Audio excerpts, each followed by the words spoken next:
Rudo was a slum dweller who often snuck into the junkyards of the wealthy to scavenge usable items. However, after being framed for the murder of his foster father and thrown into the massive pit where all of the world's garbage ends up, he was forced to fight monstrous creatures made from trash to climb back up and seek revenge. The world was split into two parts. On one side was the pristine city where the rich lived lavishly. On the other side were the slums, home to people like Rudo. The only constant between the two worlds was the pit, where all garbage and even criminals were discarded. The rich casually discarded even slightly damaged items without a second thought. A woman once instructed her daughter to throw away a puppy toy she had just bought because it got a minor tear. She explained that the toy would become unsightly if repaired, and they could simply buy another.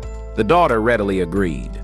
The toy, along with other garbage, was tossed into a small vent that led to an underground tunnel, eventually carried by a truck to a vast trash collection site. Meanwhile, young Rudo was already inside that site buying up whatever the trucks delivered.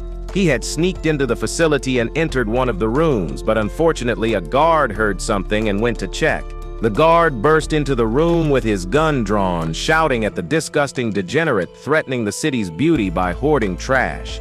Rudo said nothing. He was used to hearing such insults every Tuesday. When the alarm was sounded and more guards arrived, Rudo threw garbage bags at them. The guards, being clean freaks, recoiled at the mess, especially the raw eggs splattering their uniforms. While they stood frozen, Rudo escaped up the vent. He emerged near the exit, but the gate shut in his face. More guards quickly arrived on the scene. They ordered him to stop and opened fire. Rudo cursed them, muttering how they considered him the threat. The next day, the city buzzed with news of the garbage raiders. The people on the rich side of the wall blamed the slum dwellers, while the slum residents blamed Rudo. This wasn't the first time he had broken into the trash collection sites. Most believed he would get caught eventually, and many hoped he would. But Rudo didn't care. He opened his small shop and began selling the repaired goods he had recovered. Chiwa, his friend, soon arrived and scolded him. She demanded to know why he risked so much just to scavenge city trash. Rudo explained that the rich discarded perfectly usable items without a care. He retrieved them because he felt sorry for them, and it also helped him earn some money. Chiwa seemed to understand, but just then, 3 boys arrived, holding their noses and mocking him for the smell. They warned Chiwa to stay away from him, or she would end up stinking like garbage too. They mocked his thick, black gloves, saying they hadn't been washed since the Obama presidency, and would give anyone a rash with just one touch. One of them kicked a lantern Rudo had just fixed, claiming no one would buy such junk. They insulted his hidden hands, calling them creepy, and mocked him for being the son of a murderer. That insult pushed Rudo to the brink, but he held back. The boys, however, continued, stating that the slum was built to imprison criminals and their descendants like Rudo. They insisted on keeping their reputation clean and said his father had brought them shame. Unable to tolerate it any longer, Rudo glared at them with such intensity that they fled, still shouting that he would become a murderer just like his father. Rudo quietly returned to fixing the lantern. Chiwa gently told him that she believed in him and that he wasn't like his father. Embarrassed, he was about to thank her when she noticed the puppy toy he had retrieved. Rudo had intended to gift it to her, but before he could say anything, Chiwa's mother arrived and took her away. Later, Rudo returned home to find his adoptive father, Rudo, waiting. Rudo teasingly mimicked Rudo's nervous attempt to give Chiwa the toy, making Rudo blush in embarrassment. Rudo then turned serious, asking about Rudo's recent junkyard trip. He told Rudo there was no need to push himself so hard, they weren't that desperate for money. He believed Rudo felt indebted to him for adopting him after his biological father had been thrown into the pit as a murderer. But Rudo said that wasn't the case. He saw Rudo as family and was simply doing his part. Rudo told him to be that honest with Chiwa too, causing Rudo to stumble and reopen the gunshot wound from the night before. Rudo immediately treated his injury and changed the bandages on his hands. As Rudo looked at his hands, he remembered how they had always been injured. People constantly judged him for it, and the pain often flared up unpredictably. One day, Rudo had given him the black gloves, which mysteriously suppressed the pain. After bandaging him, Rudo advised him to confess his feelings to Chiwa before someone else did. As they joked about it, a creepy masked figure watched them from the shadows. The next day, Rudo finally gathered the courage to confess to Chiwa and headed toward her house with the puppy toy. But along the way, he witnessed a grim scene at the edge of the slums, the pit where criminals were thrown. Another person was being executed, and Rudo could only wonder what truly happened to those cast down. Chiwa arrived beside him and remarked on the brutality of it all, startling Rudo. She expressed her fear of him being thrown into the pit one day. She admitted that while many discarded things were still valuable, risking his life for them wasn't worth it. Rudo replied that Rudo had said the same. Chiwa told him it was because Rudo loved him. Rudo was momentarily stunned, realizing that her words implied she cared for him too. Chiwa blushed, realizing the double meaning, but Rudo was already overwhelmed with joy. He gave her the puppy toy, saying it might be garbage to others, but he believed it would be happiest with her. To his surprise, Chiwa accepted the toy and said she would cherish it. Rudo was overjoyed. He danced all the way home, eager to brag to Rudo. On the way, he bumped into some guards who ignored him, but he grew curious about their presence in the slums. He reached home and began excitedly telling Rudo what had happened, only to stop in shock. Rudo lay on the floor with a masked man standing over him, stabbing him. The killer looked at Rudo before driving the blade deeper. Rudo charged at him, but the man struck him hard, knocking him unconscious. When Rudo awoke, the masked killer was leaving, picking up a book from the floor. Rudo tried to pursue him, but stopped at the sound of Rudo's voice. Rudo was still alive and urged Rudo to run away. Rudo rushed to him, promising to get help, but Rudo insisted he escape and change the rotten world they lived in. With those final words, Rudo died, and Rudo was left in shock. Just then, guards arrived and zapped Rudo, accusing him of murder. They pinned him down, saying they caught him red-handed. Rudo protested that the real killer had just escaped, but they refused to listen and knocked him out. He was taken to the scaffold for execution. The entire slum turned out to witness his fall into the pit, along with elites from the city. The judge declared that murder was a grave crime, and despite the victim being a slum dweller, the punishment would not be lessened. He sentenced Rudo to death by being thrown into the pit, and the crowd erupted in cheers. Rudo couldn't believe what was happening. He scanned the crowd, desperately hoping someone would believe him. His eyes landed on Chiwa. He shouted to her, claiming he didn't kill Rudo, and begged her to find the real killer. Chiwa said she had trusted him but realized he was unworthy. She accused him of being a murderer's son and dropped the puppy toy before turning away. Her betrayal devastated Rudo more than anything else. The crowd mocked him, calling him human filth deserving of the pit. Rudo screamed back, calling them the real filth, soulless, thoughtless meat. He swore he would drag them all to hell. Just then he spotted the masked murderer in the crowd. But before he could say anything, he was pushed over the edge. He felt like he was falling endlessly before finally blacking out. Fortunately, the garbage at the bottom cushioned his fall, and he woke up unharmed. He wondered how he had survived when the overwhelming stench hit him. Even Rudo, used to garbage, had to cover his face. He looked around at the vast sea of trash and strange, unfamiliar things. Suddenly, a massive shadow loomed over him. He turned to find a monstrous creature made of garbage bearing its fangs. His mind went blank for a moment. He had always wondered why society was so obsessed with sending garbage and criminals to the pit, never caring what was down there. But now he was about to find out, and it was far worse than anything he imagined. Rudo quickly snapped out of his daze and began running for his life as the gigantic monster approached. Things took a turn for the worse when the creature let out a thunderous roar, causing several more monsters to emerge from the trash piles. They all began chasing him. He ran as fast as he could, but it was all in vain. He was soon cornered. He questioned what these creatures were and whether they were truly animated piles of junk. As they lunged at him, he narrowly dodged their attacks. Trying to escape, he tripped and landed on a human skull, realizing with horror what awaited him. He cursed the ones who had thrown him into this hellish place, and at that moment, the garbage beneath him crumbled. He tumbled down to the bottom of a cliff, now separated from the monsters but exposed to another danger. The air itself was poisonous. If he breathed too much of it, it would tear apart his lungs. Desperately, he covered his mouth and nose with his gloves, hoping to find a place to recover. But then he realized a horrifying truth: there might not be a safe place at all. Hopelessness began to set in. He puked blood, and the sound drew the monsters toward him once again. Rudo collapsed, barely able to move.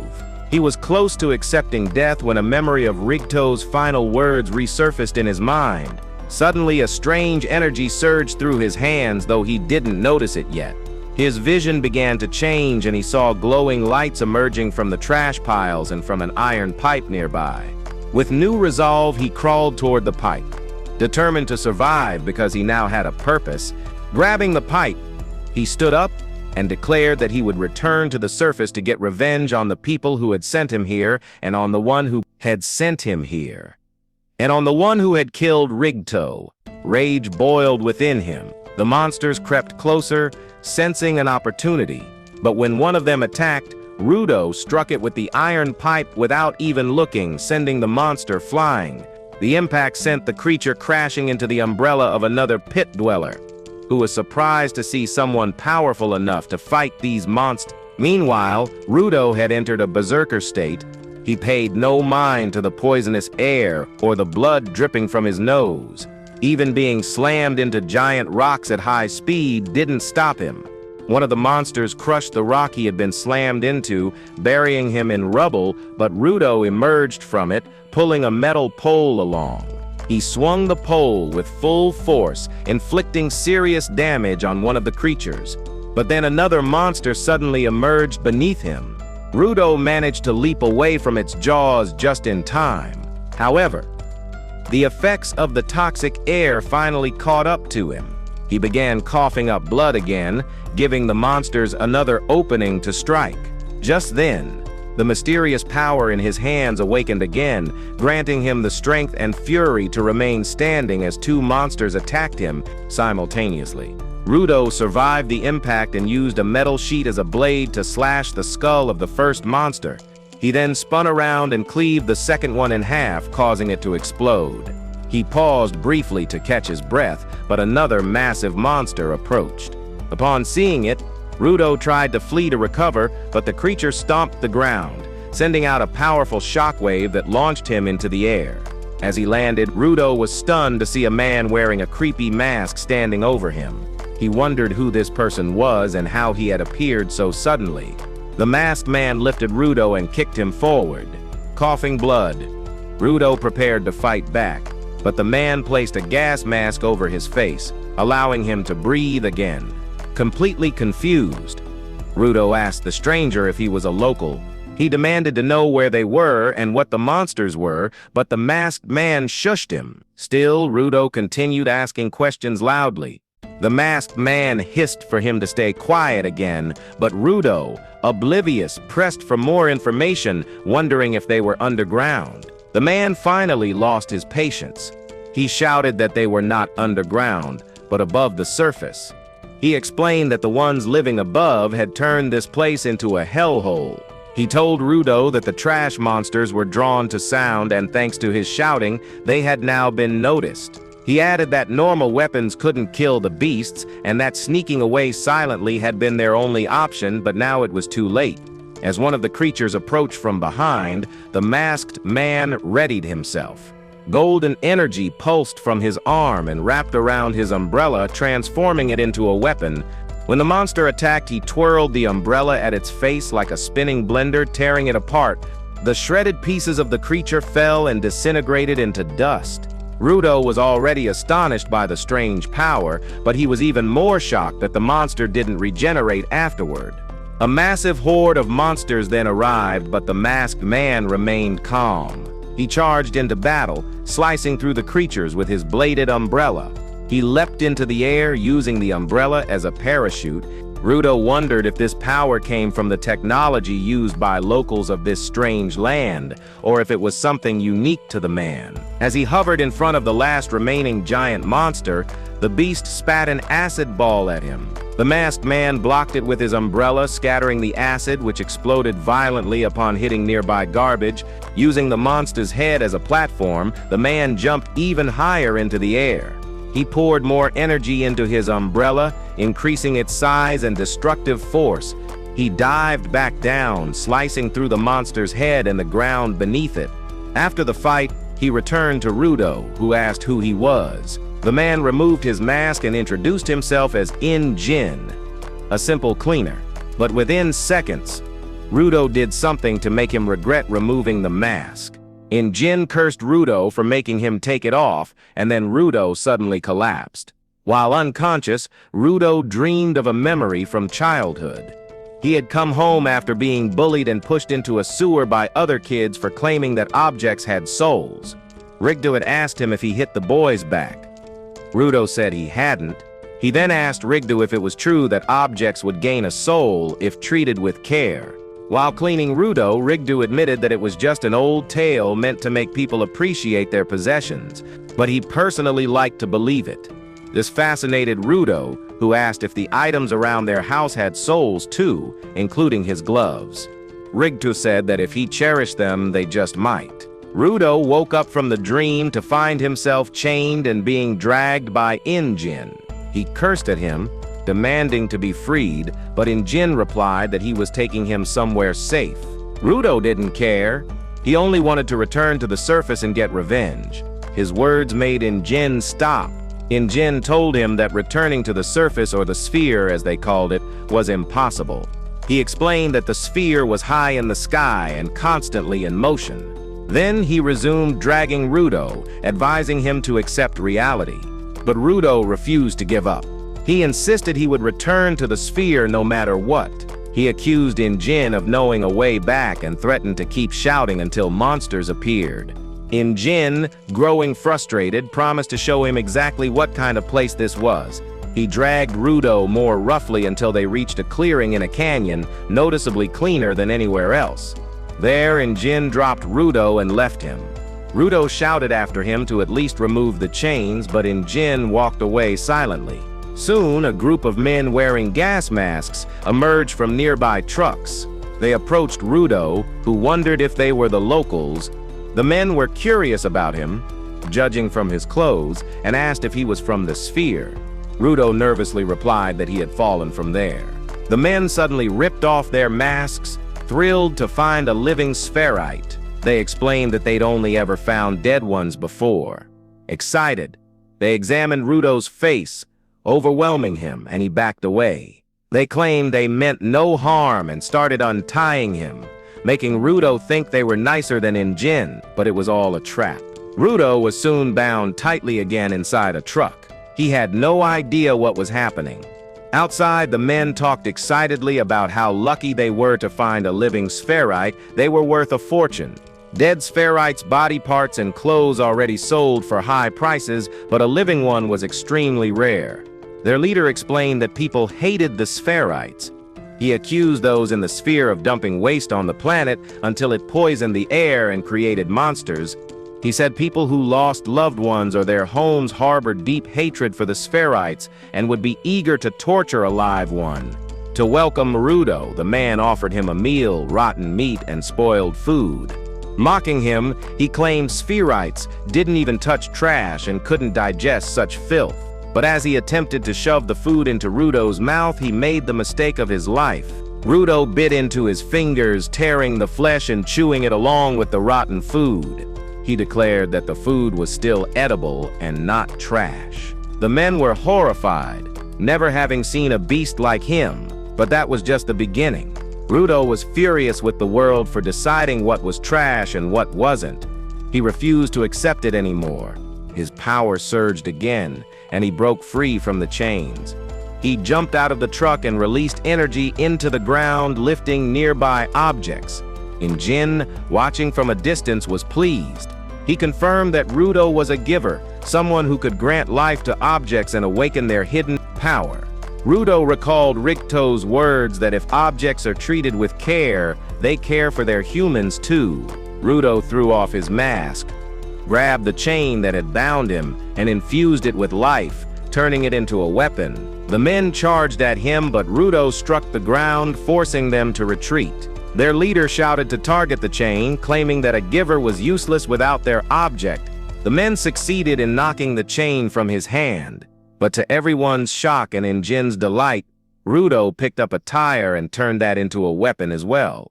Even among powerful givers, such adaptability was rare. Rudo made quick work of the men, then moved on to their leader, who panicked and hurled curses at him. Just as Rudo was about to finish him, Jin appeared and stopped him. Rudo snapped out of his frenzy and his power faded. The tire disintegrated and Rudo suffered a nosebleed, confused about what he had just done. Jin said that reckless use of such power would strain his body. He apologized for testing Rudo, but admitted he had needed to confirm his abilities. Jin promised to explain everything about the world and the power of givers, but only if Rudo agreed to join the cleaners. They needed warriors like him to fight the trash monsters. But Rudo was overwhelmed. He said he wasn't interested in joining anyone. And that is where the video ended. Thanks for watching, and see you next time.